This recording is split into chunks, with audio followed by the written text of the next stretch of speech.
پیارے دوستو، یہ دنیا کا قانون ہے کہ جس نے آنا ہے اس نے دنیا سے واپس جانا ہے۔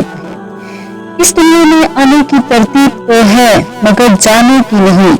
موت کا ذائقہ ہر ایک نے چکھنا ہوتا ہے اور قبر کی اندھیری کوٹھڑی میں سب کو ضرور جانا ہے، امیر ہو یا غریب، بادشاہ ہو یا فقیر، اس نے موت کو گلے لگانا ہی ہوتا ہے۔ فرمان مصطفیٰ صلی اللہ علیہ وآلہ وسلم ہے کہ جب آپ موت کے قریب ہوتے ہیں تو اللہ تعالیٰ اس کی طرف 5 فرشتے بھیج دیتا ہے۔ پہلا فرشتہ اس وقت آتا ہے جب اس کی روح حلق تک پہنچ جاتی ہے۔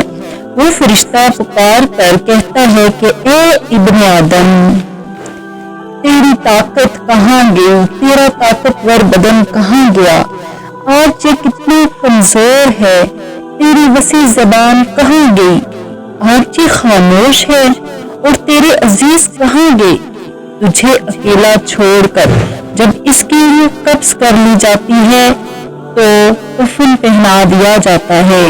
دوسرا فرشتہ اس کے پاس آتا ہے اور پکار کر کہتا ہے، اے ابن آدم، تو نے تنگی کے خوف سے مال جمع کیا تھا، وہ کہاں گیا؟ تو نے اپنے لیے گھر بنائے تھے، وہ کہاں گئے؟ جب اس کا جنازہ اٹھتا ہے تو تیسرا فرشتہ اس کے پاس آتا ہے اور اسے پکار کر کہتا ہے، آج تو اپنے لمبے سفر کی طرف رواں دواں ہے۔ آج تو ایسی کون سے ملے گا کہ اس سے پہلے نہ ملا ہوگا؟ آج تجھے ایسی تنگ جگہ پہ داخل کیا جائے گا، اس سے پہلے تیرے ساتھ ایسا نہیں ہوگا۔ اگر تو اللہ کی رضا پانا چاہتا ہے اور اگر اس میں تو کامیاب ہو گیا تو تیری خوش بختی ہے، اگر اللہ ناراض ہو گیا تو تیری بدبختی ہے۔ جب اسے قبر میں اتارا جاتا ہے تو چوتھا فرشتہ آ جاتا ہے، اے ابن آدم، کل تو اس کی پیٹھ پہ چلتا تھا، آج تو اس کے اندر ہے۔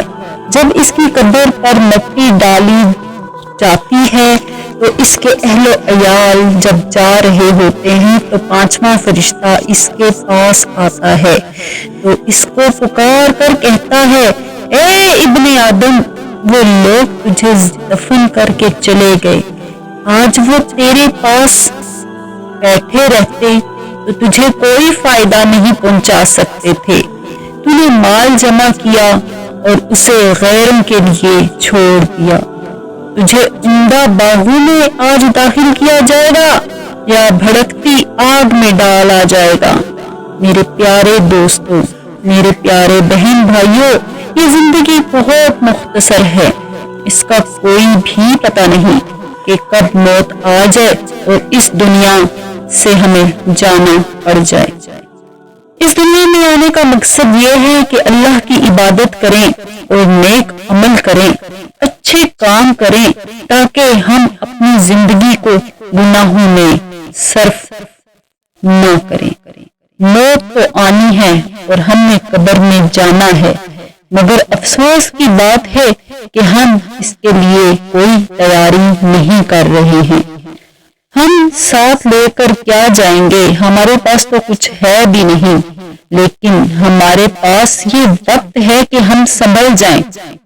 ہمیں اللہ نے صحت دی ہے، اللہ ہم سب کو نیک عمل کرنے کی توفیق عطا فرمائے۔ معزز خواتین و حضرات، پلیز آپ سے ایک دفعہ پھر التماس ہے کہ میری ویڈیو کو سبسکرائب لازمی کر دیجیے گا، یہ آپ کی طرف سے ہمارے لیے ہمت ہوتی ہے، حوصلہ ہوتا ہے، پیار ہوتا ہے۔ تو اللہ آپ کو اس کی جزائے خیر عطا فرمائے۔ انشاءاللہ اگلی ویڈیو کے ساتھ پھر ملیں گے۔ اوکے، اللہ حافظ۔